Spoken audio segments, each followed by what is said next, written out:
Bonjour à tous, bienvenue au Festival de télévision de Monte-Carlo. En ma compagnie aujourd'hui, 3 acteurs du petit écran. Thierry Godard, bonjour. Caterina Morino et bonjour. Stanley Weber. Bonjour. Bonjour à tous les trois. Vous êtes ici pour présenter le mini-série événement Le Temps est assassin. Nous sommes ici à Monaco pour ce festival de télévision. Tout d'abord, une première question. Comment vous pensez ça se porte, la télévision française en ce moment? Elle peut faire face aux grandes séries américaines, Thierry? Non, faire face, c'est un peu compliqué, mais en tout cas, elle essaie d'aller les embêter un petit peu. On n'a pas les moyens qu'ont les Américains ni les Anglais, mais on essaie avec nos petits bras de faire quelque chose qui puisse rivaliser, en tout cas.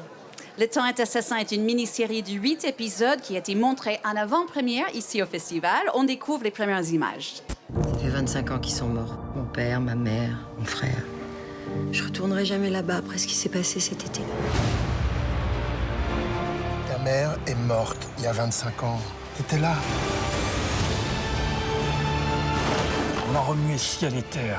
Je sais pas qui est derrière. Comment je fais pour vivre avec ça? Pourquoi mon père a raté ce virage? C'est du passé, Clotilde. T'as rien à gagner, juste à te faire du mal. S'il y avait une chance sur 1 million qu'elle soit encore vivante, est-ce que je devrais pas tout faire pour la retrouver? Alors, vous étiez dans la salle quand vous avez regardé ce premier épisode pour la première fois. C'était comment de se voir comme ça sur l'écran, Caterina? C'est toujours compliqué de voir et découvrir avec un public. C'est une série, il y a beaucoup d'histoires, de nœuds, de suspense. Suspense, voilà, suspense. Et donc, c'est vraiment quelque chose que je pense a beaucoup touché le public et autant que moi. La mini-série est un format qui marche très bien en France depuis toujours. Pourquoi, à votre avis? Je crois que les séries, mini-séries ou grandes séries qui cartonnent à l'étranger, qui marchent très bien dans le monde entier, sont celles qui n'ont pas le complexe de leurs origines. En fait, c'est-à-dire que effectivement, la seule différence qu'on peut peut-être avoir encore, c'est des différences de budget. Et que du coup, mini-série, peut-être, je crois, quelque part, elle est moins effrayante pour les comédiens et pour les acteurs parce qu'effectivement, elle est mini. Donc, elle vous bloque sur une longue période, mais pas non plus sur une période qui dure des années. Aujourd'hui, on se confronte à des contrats qui veulent des fois nous bloquer pour, je sais en tout cas aux États-Unis ou en Angleterre, 5, 6, 7 ans. C'est dur de signer un papier qui va mettre votre vie en parenthèse pendant 7 ans. Donc, en parlant des séries qui durent longtemps, vous, Thierry, vous jouez toujours dans Engrenage, une série qui a eu un énorme succès autour du monde, diffusée dans plus de 70 pays, je pense. Comment vous expliquez le succès de cette série? Il y a ce truc qu'ont les Anglais un petit peu avec la France, où d'un seul coup, on leur montre une autre France, c'est pas celle de la Tour Eiffel et de la baguette de pain, mais les banlieues. Je trouve que les Anglais sont très forts, comme Ken Loach, pour raconter le populaire, enfin, en Angleterre. Les Anglais n'ont pas le complexe de leur société un peu plus d'âne, trash, tout ça. Et d'un seul coup, ils voyaient Engrenage avec ces banlieues, ces gens, cette merde, ces trucs, et ça les a assez séduits. Donc à partir du moment où les Anglais aiment bien, les Américains aiment bien, et puis tout le monde aime bien, quoi. Après, il y a des scénaristes, il y a un gros travail, un casting qui n'était pas connu, en fait, c'est une alchimie, tout ça, quoi. Mais... Caterina et Stanley, tous les deux, vous avez joué aux États-Unis, à l'étranger. Caterina, vous étiez une James Bond girl dans Casino Royale, aussi dans la série 13. Stanley, vous avez joué dans Outlander, aussi une série. C'est quoi la plus grande différence entre un tournage en France et à l'étranger? Je crois que j'ai tourné aussi en Chine, plusieurs productions chinoises. Et je pense que c'est question du budget. C'est vraiment ça. Et une autre chose, c'est que les Chinois, par exemple, ils sont très vite. On ne perd pas du temps sur le tournage. En fait, c'est dans une scène à l'autre, on passe vraiment d'une vitesse incroyable. Ils sont vraiment très organisés sur ça. Je pense que le reste, moi, je ne vois pas vraiment beaucoup de différences, sinon question de budget. Non, moi, la plus grande différence, je vais vous dire, c'est simple, c'est à chaque fois que je vais tourner en Angleterre ou aux États-Unis, la première chose qu'un technicien vient me demander, c'est vrai. Et je fais, de quoi? Il fait, c'est vrai qu'en France, vous avez de l'alcool au déjeuner? Oui, c'est vrai ça. Et je fais, oui, effectivement, on a une petite bouteille de vin rouge, on a des bières si on veut. Et ils sont choqués.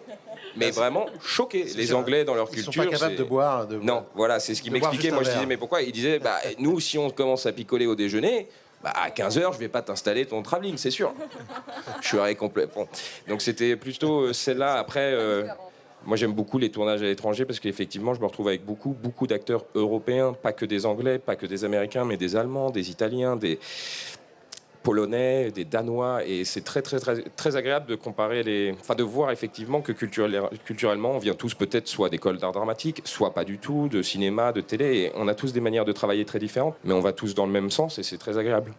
Thierry, si vous pouviez jouer dans une série américaine de tous les temps, rêvons, ce serait laquelle? Une série américaine de tous les temps. Oh, si j'avais pu être dans Six Feet Under, j'aurais adoré. Ouais, voilà, puis d'autres, il y a plein de séries, mais plutôt anglaise, plutôt une série anglaise. Aux États-Unis, il y a de plus en plus de grandes stars du cinéma qui font et le cinéma et la télévision. Ici au festival, on va voir Michael Douglas, Patricia Arquette. Vous trouvez qu'en France, ça commence à aller dans ce sens-là, ou est-ce qu'il y a encore cette réticence peut-être des acteurs du cinéma de faire de la télévision en France? Non, mais là, je viens de lire que Tahar Rahim et je ne sais plus quel grand acteur avait rejoint le casting du Bureau des légendes ou des choses comme ça. Aujourd'hui, non, je crois que... Depardieu aussi. Oui, il y a moins de... Non, voilà, c'est ça. Les exemples sont déjà là, en fait. Les exemples sont déjà là de grands acteurs, d'acteurs admirables et qui n'ont plus du tout de complexe ou de jugement par rapport aux produits ou parce que ça vient de la télé. Non, je crois que c'est en train de disparaître. Je pense que ça fait déjà un moment que ça a disparu et que ça de plus en plus. Parce que aussi la qualité des séries a été relevée. Et ça va dans l'autre sens, Thierry? Vous avez un peu ce rêve du cinéma ou c'était un choix de faire votre carrière à la télévision? Ah non, c'est le hasard en fait. C'est d'un seul coup j'ai enchaîné même 3 séries. J'avais Les Dames aussi que je faisais sur France 2, qui était une collection. Donc entre Engrenage, Les Dames, Le Village français, c'était compliqué de caler autre chose. Alors j'ai réussi par moments, je fais des films. Je fais un film anglais qui s'appelait Bastille Day avec Idriss Elba et Richard Madden. Mais donc de temps en temps, j'arrive à faire des petites pointes comme ça au cinéma, mais c'est compliqué, c'est une histoire d'emploi du temps. Mais en fait, je suis comme Stanley, il n'y a aucune différence pour moi à partir du moment où je travaille et où les gens autour de moi sont entre guillemets professionnels, et que cinéma, télé, oui, ça m'importe peu en fait. Ouais. Vous vous souvenez de vos tout premiers rôles à la télé? Katerina? Alors, mon premier rôle, on dit toute ma carrière, c'était à la télé. C'était une mini-série sous les concours de beauté des Miss Italie. Et j'avais un rôle de lesbienne. C'était le rôle le plus dramatique de tous les autres filles. Et j'ai eu la chance, c'était mon premier film pour la télé, mais premier film en absolu. Et malheureusement, le dernier film de Dino Risi. Donc j'ai commencé vraiment avec un immense maître du cinéma italien, et c'était pour la télé. Et Stanley? Oui, je crois que c'était une journée de tournage sur un téléfilm pour une chaîne française et le metteur en scène, c'était très drôle, était un peu fou. Il était complètement fou. Et en fait, c'était mon premier jour de tournage et effectivement, j'étais assis en face de Jean-Pierre Cassel. Je me rappelle, et je jouais un Russe. Et le metteur en scène est venu me modeler le visage comme il voulait que j'ai... Enfin, il est venu me modeler l'expression qu'il voulait que j'ai sur mon visage. Donc je regardais la personne comme ça et il est venu et il m'a fait « Non, fais comme ça. » Et donc Et je me suis dit, ma première expérience de tournage. Et Thierry, vous? Moi, c'était avec... il y en a eu d'autres, mais il y en a une dont je me souviens. C'est avec Michel Muller, qui était un acteur magnifique, metteur en scène, avec qui j'ai beaucoup travaillé. Et une des premières scènes que j'avais à faire, j'étais à poil sous une douche et on me jetait des oiseaux mazoutés. Voilà. Pas mal.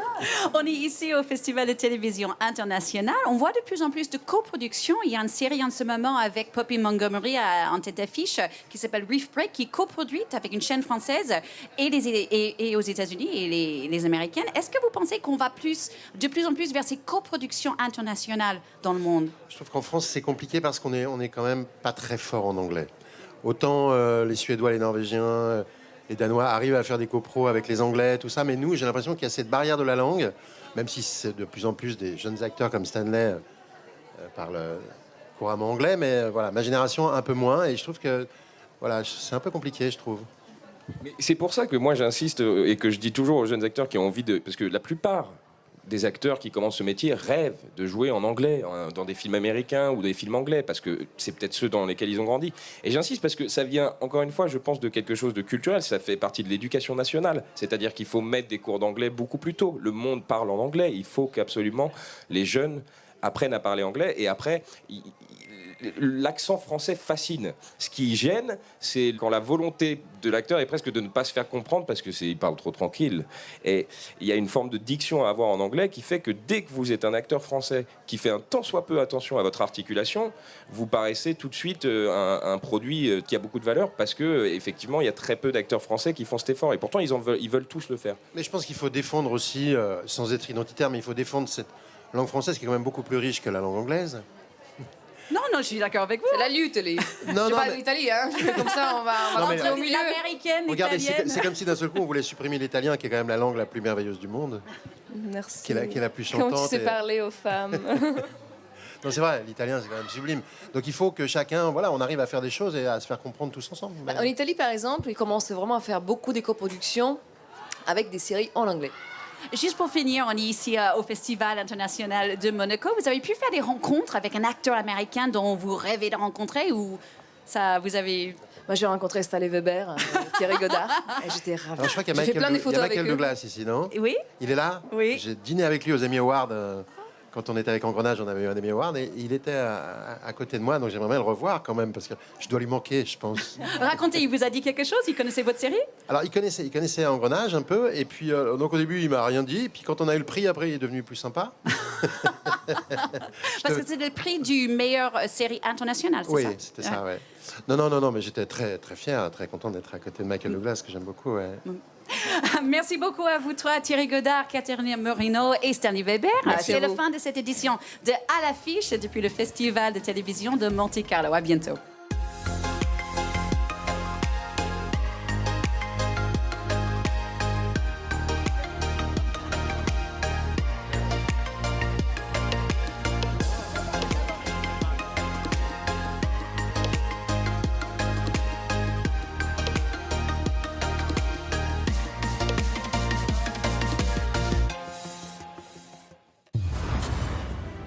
Après 4 ans d'un conflit qui a mobilisé les 5 continents, ravagé l'Europe et fait 10 millions de morts, la conférence de la paix s'ouvre en France. 32 États sont conviés à Paris et des délégations du monde entier participent à l'esprit de concorde collective. Le traité de Versailles est signé. Mais c'est l'un des plus controversés de l'histoire, comme s'il était lui-même à l'origine de la Seconde Guerre mondiale. Qu'en est-il vraiment ? À travers des interviews et des archives inédites, suivez une enquête passionnante sur les enjeux de cette période d'entre-deux-guerres. Retrouvez-moi cette semaine dans Reporter sur France 24 et France24.com. Cette photo est truquée. Mais comment le prouver ? Cette semaine dans Info ou Intox, un spécialiste vous montrera ses techniques pour démasquer les photos retouchées et retrouver un par un chacun de ces éléments. La traque au photomontage, c'est le nouveau numéro de Info ou Intox à retrouver sur France 24 et France24.com.